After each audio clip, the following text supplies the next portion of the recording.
The position function of an object is s of t equals t to the power 3 minus 3t squared, where t is in seconds and s is in meters, and north is represented by plus and south is represented by minus.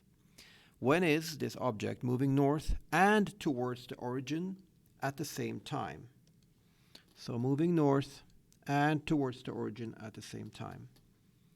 So let's just draw sort of cartoonish position time function here that will help us understand what criteria we need in order to be moving, we need to meet in order to move north as well as towards the origin. So here's our position time function, s of t. Here's our time. And so if we're moving north, we are going to be having positive velocity.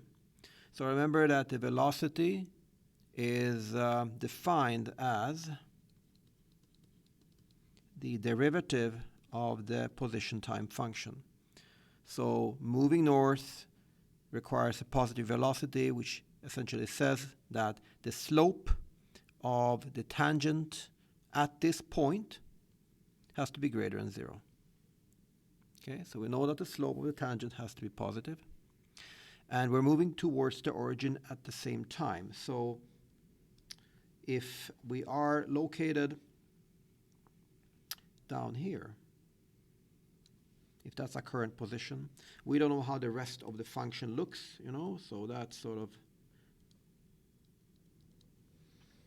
all right, so that's actually not, we don't know what it is. Actually, that's not going to be accurate representation. It's going to be more like, it has to be positive slope, right? So we know it's going to be something like that. We do know that the tangent here has to be positive. So if I sketch the tangent at that point, the tangent has to be positive. And if it is positive, and in this circumstance here, our tangent, our velocity is positive, and the position time function is negative because our position is below the x-axis. Under these conditions right here, we are moving north as well as towards the origin at the same time. So these are the two criteria that has to be fulfilled. So first, we are moving north. And that happens when the velocity is greater than 0. We are also moving towards the origin.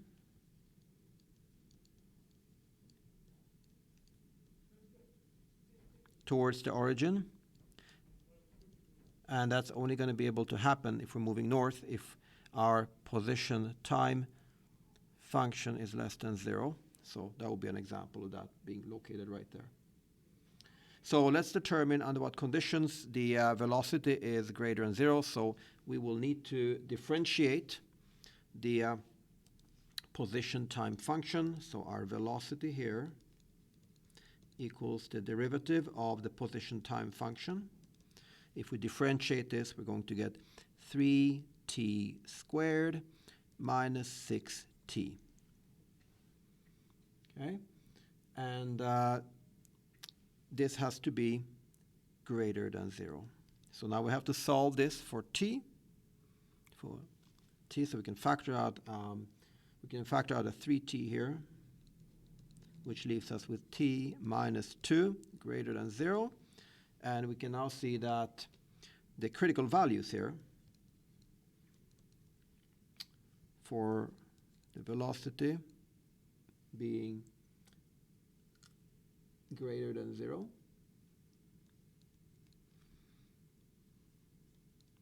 are t equals to 0 and t equals to 2. And t is in seconds. So we have our critical values here. Let's do a sign analysis here. So 0 is going to be here. We do not include 0, so it's an open circle. 2 is over here. We're also not including 2.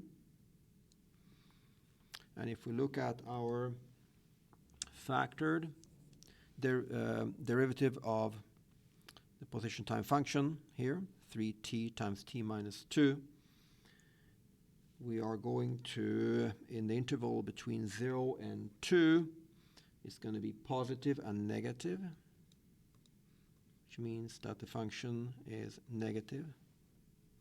If it is greater than 2, we're going to have positive and positive, which means that it is positive, it is greater than 0. So here, the interval is above 2, okay? So when the time is above 2, our velocity is greater than 0. Let's do the same approach here for moving towards the origin. So we want to have the position time function less than 0 this time. So we're going to set t cubed minus 3t squared less than 0. We can factor out t squared, which leaves us with t minus 3 is less than 0. And our critical values here now will be for s of t less than 0 when t equals to 0 and when t equals to 3. And again, this is time, so it's seconds. Let's do our sign analysis here again. So now we have the critical value of 0 and 3. When we're below 0, if we look at this factored form here, it's going to be positive and negative, which means that the position time function is negative. If it's between 0 and 3, it's going to be positive, and it's going to be negative. The binomial is going to be negative, which means that the position time function is negative. If we're above 3, it's going to be positive and positive, which means the position time function is positive. And that means that the interval here, when the position time function is less than 0, is between 0 and 3. And what we're looking for here is the intersection, right? So we can actually even put it like that. It means both of these intervals have to be overlapping.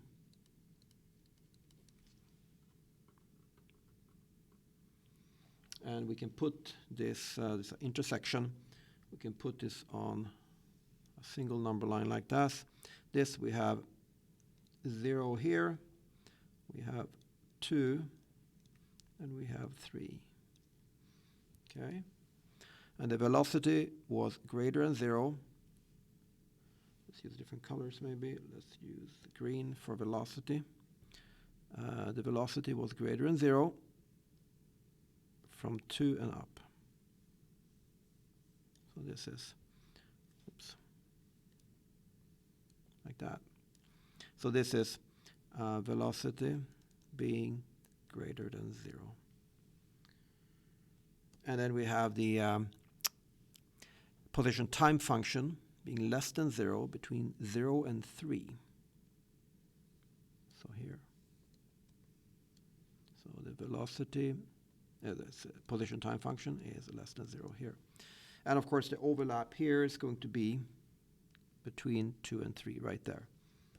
So we can say now that we are moving north and towards the origin at the same time between 2 and 3 seconds, not including 2 and 3 seconds.